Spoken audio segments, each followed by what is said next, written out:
ರಾಷ್ಟ್ರ ರಾಜಧಾನಿ ದೆಹಲಿ ಈಗ ಅಕ್ಷರಶಃ ರಣರಂಗವಾಗಿದೆ. ಒಂದ್ ಕಡೆ ಕಾಕ್ರೋಚ್ ಜನತಾ ಪಾರ್ಟಿ ಅವರ ಪ್ರತಿಭಟನೆ, ಮತ್ತೊಂದು ಕಡೆ ಕಾಂಗ್ರೆಸ್ ನಾಯಕರ ಪ್ರತಿಭಟನೆ. ಈ ಎಲ್ಲಾ ಬೆಳವಣಿಗೆಗಳ ಮಧ್ಯೆ ಅಮೆರಿಕ ಭಾರತದ ನಡುವೆ ವ್ಯಾಪಾರ ಒಪ್ಪಂದ ವಿಚಾರವಾಗಿ ರೈತರು ಕೂಡ ಈಗ ಕೇಂದ್ರ ಸರ್ಕಾರದ ವಿರುದ್ಧ ಆಕ್ರೋಶ ಕೆರಳಿ ಕೆಂಡಾಗಿದ್ದಾರೆ. ಹಾಗಿದ್ರೆ ರೈತರು ಈ ವ್ಯಾಪಾರ ಒಪ್ಪಂದವನ್ನ ವಿರೋಧಿಸ್ತಾ ಇರೋದು ಯಾಕೆ? ಅಂತ ಯಾವ ವಿಚಾರಗಳು ಆ ಒಪ್ಪಂದದಲ್ಲಿ ಇದೆ? ಇನ್ನು ರೈತರು ಈಗ ಪ್ರತಿಭಟನೆ ಮಾಡ್ತಾ ಇರೋ ವಿಚಾರ ಮತ್ತು ಒಪ್ಪಂದವನ್ನ ವಿರೋಧಿಸ್ತಾ ಇರುವಂತಹ ವಿಚಾರಕ್ಕೆ ಸಂಬಂಧಪಟ್ಟಂತೆ ಸರ್ಕಾರ ಕೈಗೊಳ್ಳುತ್ತಾ ಇರುವಂತಹ ಕ್ರಮಗಳು ಏನು? ಈ ಎಲ್ಲದರ ಬಗ್ಗೆ ಒಂದು ವರದಿ ಇದೆ, ನೋಡ್ಕೊಂಬ.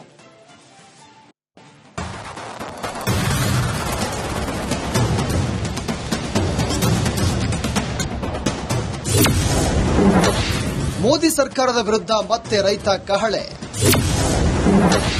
ಭಾರತ ಅಮೆರಿಕ ಕೃಷಿ ಒಪ್ಪಂದ ಖಂಡಿಸಿ ಪ್ರತಿಭಟನೆ. ಅಧಿವೇಶನ ಹೊತ್ತಲ್ಲೇ ದೆಹಲಿಗೆ ನುಗ್ಗಲು ಯತ್ನ.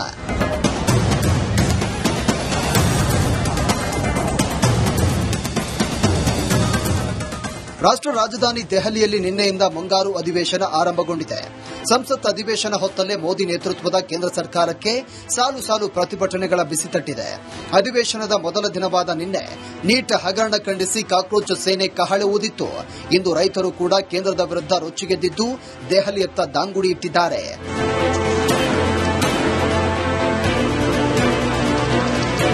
ಎಸ್, ನೀಟ್ ಕಿಚ್ಚು ದಗದಗಿಸ್ತಾ ಇರುವಂತಹ ಹೊತ್ತಲ್ಲೇ ರೈತರು ಕೂಡ ಕೇಂದ್ರದ ವಿರುದ್ಧ ಪ್ರತಿಭಟನೆಯ ಕಹಳೆ ಊದಿದ್ದಾರೆ. ಭಾರತ ಹಾಗೂ ಅಮೆರಿಕ ನಡುವಿನ ಪ್ರಸ್ತಾವಿತ ವ್ಯಾಪಾರ ಒಪ್ಪಂದ ಖಂಡಿಸಿ ಪಂಜಾಬ್ ರೈತರ ಮುಂದಾಳತ್ವದಲ್ಲಿ ದಿಲ್ಲಿಯ ಕಿಸಾನ್ ಘಾಟ್ನಲ್ಲಿ ಮಹಾ ಪಂಚಾಯತ್ ಆಯೋಜನೆ ಮಾಡಲಾಗಿದ್ದು ದೇಶಾದ್ಯಂತ ಸಾವಿರಾರು ಸಂಖ್ಯೆಯಲ್ಲಿ ರೈತರು ದಿಲ್ಲಿಯತ್ತ ಹೆಜ್ಜೆ ಹಾಕಿದ್ದಾರೆ.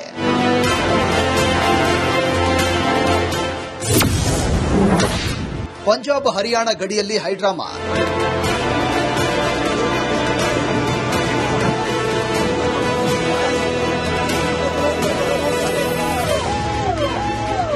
ಈ ಹಿಂದೆ 2020-21ರಲ್ಲಿ ಕೇಂದ್ರದ ಕೃಷಿ ಕಾಯ್ದೆ ಖಂಡಿಸಿ ದೆಹಲಿಯಲ್ಲಿ ರೈತರು ಬೃಹತ್ ಪ್ರತಿಭಟನೆ ಮಾಡಿದ್ರು. ಪ್ರವಾಹದಂತೆ ದಿಲ್ಲಿಗೆ ಹರಿದು ಬಂದ ಅನ್ನದಾತರು ನೂರಾರು ದಿನ ದೆಹಲಿಯಲ್ಲೇ ಬೀಡು ಬಿಟ್ಟು ಕಾಯ್ದೆ ವಾಪಸ್ ಪಡೆಯುವಂತೆ ಆಗ್ರಹ ಮಾಡಿದ್ರು. ಈಗ ಮತ್ತದೇ ರೀತಿ ಪ್ರತಿಭಟನೆ ನಡೆಸಲು ರೈತರು ನಿರ್ಧಾರ ಮಾಡಿದ್ದು ಸಾಗರೋಪಾದಿಯಲ್ಲಿ ದಿಲ್ಲಿಗೆ ಬರ್ತಾ ಇದ್ದಾರೆ. ಹರಿಯಾಣ ಹಾಗೂ ಪಂಜಾಬ್ನ ಶಂಭು ಗಡಿ ಬಳಿ ರೈತರಿಗೆ ತಡೆಗೋಡೆ ನಿರ್ಮಿಸಿ ಅಡ್ಡ ಹಾಕಲಾಗಿದ್ದು ಭಾರಿ ಹೈಡ್ರಾಮವೇ ನಡೆಯಿತು.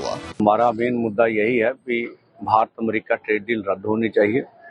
जिस तरह से हमें सूचनाएं मिल रही हैं कि शंभू बॉर्डर जो है बंद किया गया, हमें लगता है देश की सरकार किसानों से बातचीत करके मसला हल करने की बजाय जो है वो टकराव की नीति अपना रही है, दमन की नीति अपना रही है. जो देश के युवा हैं उनकी बात भी नहीं सुनी जा रही, देश के किसान खेत मजदूर की बात भी नहीं सुनी जा रही. तो ये मुझे लगता है कि हम देश के समक्ष रखेंगे, पूरे देश के लोग इसे जवाब देंगे. हमने 4 घंटे के लिए जाना था, किसान घाट किसानों का है, वहां भी नहीं जाने दे रहा. और देखिए इसमें हमें स्पष्ट हो रहा है कि जो कुछ सरकार कर रही है. ರೈತರ ಪ್ರತಿಭಟನೆ ಬೆನ್ನಲ್ಲೇ ಕೇಂದ್ರ ಸರ್ಕಾರ ಅಲರ್ಟ್. ರೈತರ ಪ್ರತಿಭಟನೆ ಬೆನ್ನಲ್ಲೇ ಮೋದಿ ನೇತೃತ್ವದ ಕೇಂದ್ರ ಸರ್ಕಾರ ಅಲರ್ಟ್ ಆಗಿದ್ದು ಇಂದು ನಡೆದಂತ ಎನ್ಡಿಎ ಸಭೆಯಲ್ಲಿ ಈ ಬಗ್ಗೆ ಚರ್ಚೆ ನಡೆಸಲಾಗಿದೆ. ಕಳೆದ ಬಾರಿ ಕೃಷಿ ಕಾಯ್ದೆ ಬಗ್ಗೆ ಸರಿಯಾಗಿ ಮನವರಿಕೆ ಮಾಡದೇ ಇದ್ದ ಕಾರಣ ರೈತರ ಪ್ರತಿಭಟನೆ ಭುಗಿಲೆದ್ದು ಕಾಯ್ದೆ ವಾಪಸ್ ಪಡೆಯುವಂತಾಯಿತು. ಈ ಬಾರಿ ಮತ್ತೆ ಆ ರೀತಿ ಆಗದಂತೆ ಎಚ್ಚರಿಕೆ ವಹಿಸಲು ಸಭೆಯಲ್ಲಿ ಚರ್ಚಿಸಿದ್ದಾರೆ ಎನ್ನಲಾಗಿದೆ. सरकार आज संवाद कर रही है. आज किसानों के बारे में प्रधानमंत्री जी ने स्पष्ट तौर से बोला कि किसी भी तरीके से किसानों के भी हितों के साथ कतई कोई समझौता नहीं हो सकता. तो जब हम लोग किसानों के साथ खड़े हैं, हम लोग छात्रों के साथ खड़े हैं, हम लोग युवाओं के साथ खड़े हैं, ऐसे में और कैसे हम लोग मजबूती से खड़े हो सकें, ये सुझाव आप दीजिए. ರೈತರ ಹಿತ ಕಾಪಾಡಲು ಬದ್ಧ ಅಂತ ಕೇಂದ್ರ ಸರ್ಕಾರವೇನೋ ಹೇಳ್ತಾ ಇದೆ. ಆದರೆ ಇದನ್ನೊಪ್ಪದ ರೈತರು ನಮ್ಮ ಹಿತಾಸಕ್ತಿ ಬಲಿ ಕೊಟ್ಟು ರಹಸ್ಯ ಒಪ್ಪಂದ ಮಾಡಿಕೊಂಡಿದ್ದಾರೆ ಅಂತ ಆರೋಪಿಸಿ ದಿಲ್ಲಿಯತ್ತ ದಾಂಗುಡಿ ಇಟ್ಟಿದ್ದು ರಾಷ್ಟ್ರ ರಾಜಧಾನಿಯಲ್ಲಿ ಮತ್ತೊಂದು ಸುತ್ತಿನ ರೈತ ಹೋರಾಟಕ್ಕೆ ವೇದಿಕೆ ಸೃಷ್ಟಿಯಾಗಿದೆ.